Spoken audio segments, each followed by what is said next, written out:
Welcome back to Jan Marie's Canning Kitchen. Today I'm going to be making canned coleslaw. Yes, did you know you can can coleslaw? Well, I'm going to show you how. So first of all, I'm going to make my brine.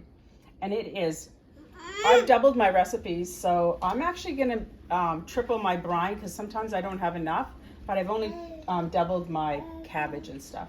But today I'm going to be doing triple the amount for the vinegar.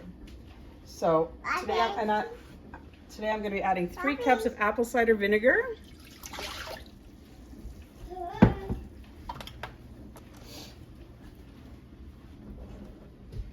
And it says for 2 cups for one recipe, and so that would be 6, but I'm not adding 6. I find that's way too much, so I'm just going to add about 4.5. And it's a 1/4 cup of unfiltered water. I have 3/4 cups of filtered water. Sorry, filtered water, not unfiltered. And I have 3 teaspoons of celery seeds and 3 teaspoons of mustard seeds. And I'm going to turn this on to high, and I'm going to bring this to a boil.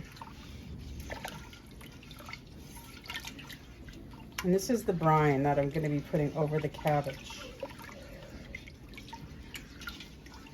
So once this gets to a boil, then I'm going to take it off the heat, and I'm going to let it cool. So we're just going to let this get to a boil. And in the meantime, I'm going to cut up my cabbage. You can cut your cabbage up any way you want. I like to have it a little bit thinner. I use my food processor that comes with my Bosch machine actually, and it works really, really well. So I'm going to use that. So I'm just going to let this come to a boil, and I'll be back in a couple minutes. Well, welcome back. I have cut up all my cabbage here. I used my Bosch processor. I added 2 carrots, or 3, somewhere around there. And I added 2 onions. And then I added 4 tablespoons of kosher salt, and I let it sit for about an hour. So now I'm going to put this, and I'm going to put it into my strainer here. My hands are clean, I've washed them. And I'm going to start washing this actually, and get all the salt off of it.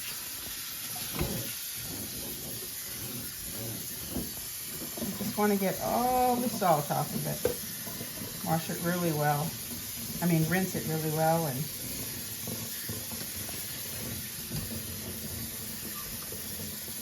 you can really smell the salt actually on this. So I'm going to continue doing this, and then I'll just bring you back in a couple minutes, and I'll show you what the next step is. Welcome back. I have all my cabbage drained and strained, and not drained, but strained, and I'm ready to put in the brine. This brine has been sitting to get nice and cool, so I'm going to dump it into the coleslaw, to the cabbage actually.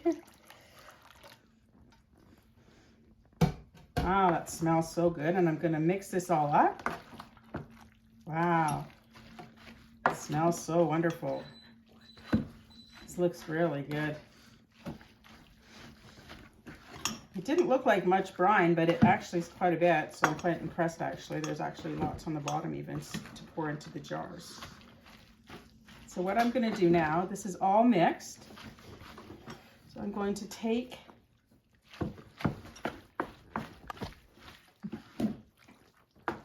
wow, this is really good. It smells awesome too. I'm just going to put this down here. Now I'm going to use my handy dandy ladle, and I'm going to fill these jars.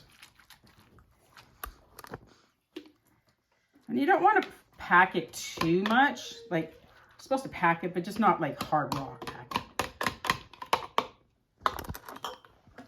Well, I'm back, and all the jars are filled. I got 9. It said for 12 it was a double batch, but all our cabbages are different sizes, so you just never know. So now I'm going to put this little handy dandy gadget back on here, and I'm going to take the remaining brine, and I'm going to fill it up to just to the 1-inch headspace.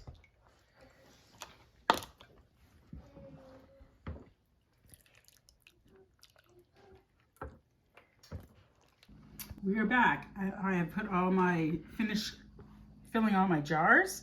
I finished putting all the extra brine in them. And now I'm going to just wipe the seals off to make sure that there's nothing, no debris or anything on top that could possibly keep these lids from sealing. So they are perfectly clean now. Now I'm going to take my little handy dandy magnet. The least you have to touch it, the better. Just a higher probability of not sealing if you get anything on them. So I'm just going to continue to do this. One more. Whoops. Whoa, caught it with my magnet. Now I'm going to close these just a little bit like finger tight, just a little bit more, not too much. As I do this, I'm just going to put them in this container because I'm going to take them outside to my water bath. I've got it all filled out there already with water.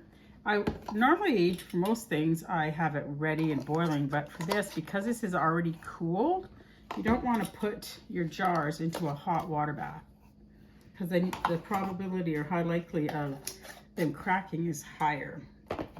So I have left it off and I've just put warm water outside in my water bath. So now, this is my last jar. Now I'm just going to take these and I'll meet you outside. Well, I'm outside now. My water bath has this basically lukewarm water in it. I'm just going to put these jars all in here.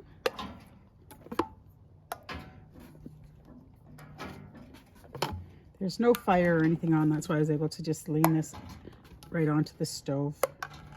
I don't have any burners on at this moment at all. Smooth that over. I believe this can take 9 perfectly, actually. Just have to wheel them in a little bit more. Yep, I believe that's exactly how many it takes, is 9. And I'm going to put these in the water. There they are, and I'm going to cover it. Now I'm just going to turn on my fire. And there we go. And we'll be back when it's finished to show you the finished product. Well, I'm back and I'm going to turn off my heat now, and I'm going to open up my canner. Ooh, it's nice and bubbly. Pull these out. Ooh, they're all looking really nice.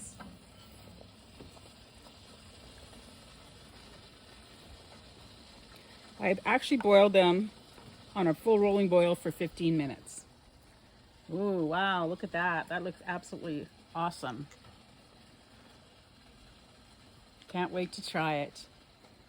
Thanks for watching.